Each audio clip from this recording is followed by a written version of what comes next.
some interesting things going on up there on the Hill. Man, we've been busy over the last couple weeks. And basically, there's a new bill coming through, or discussion anyways, about taxation on music downloads. Is that right? Well, if you can believe it, somebody had the bright idea that Connecticut citizens aren't paying enough taxes. Right. And the people that like to take our money are always looking for new and creative ways to get their hands in our pockets. And the latest idea is, why don't we tax people when they download music or videos or ebooks? And just when you thought it was safe to go out and buy something, the state wants a piece of the action. It's unbelievable. Honestly, if I was the tax man sitting up in my big bad tax office from my leather chair decreeing things upon the peasants, that'd be a great way to go ahead and get some tax revenue because, of course, it's such a vital part of what we do every day now, whether it be music or books or whatever. Like you said, all those downloads, it's how we live. It's part of the future, and it's only going to get bigger. So, if you're looking to get the money, it's a great place to attach it. But as a consumer, it's terrible. Well, and let's not forget that Connecticut is still reeling from the largest tax increase in our state's history. And last year, the legislature, instead of reducing spending and trying to do what everyone else is doing, which is to live within our means, we said the way to solve the problem is to get more money from the people of the state of Connecticut. So let's raise the gas tax, let's raise the sales tax, let's raise the income tax. We had nothing was sacred. They really are just coming at us from every single border.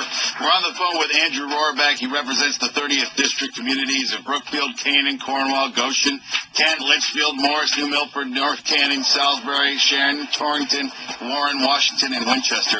So what is the next step on this? When is this discussion coming up? Is it going right to vote? What is our status here?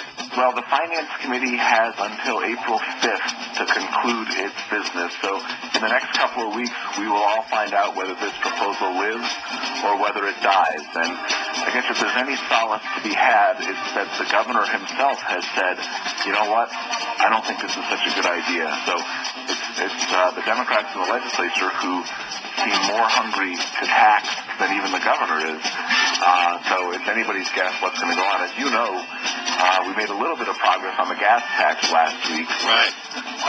We were finally able to cap this tax that goes up every time the price of oil goes up. And talk about kicking the consumer when they're down. For us to have a tax that gets higher when the price of gas goes higher isn't very friendly to the consumer, that's for sure.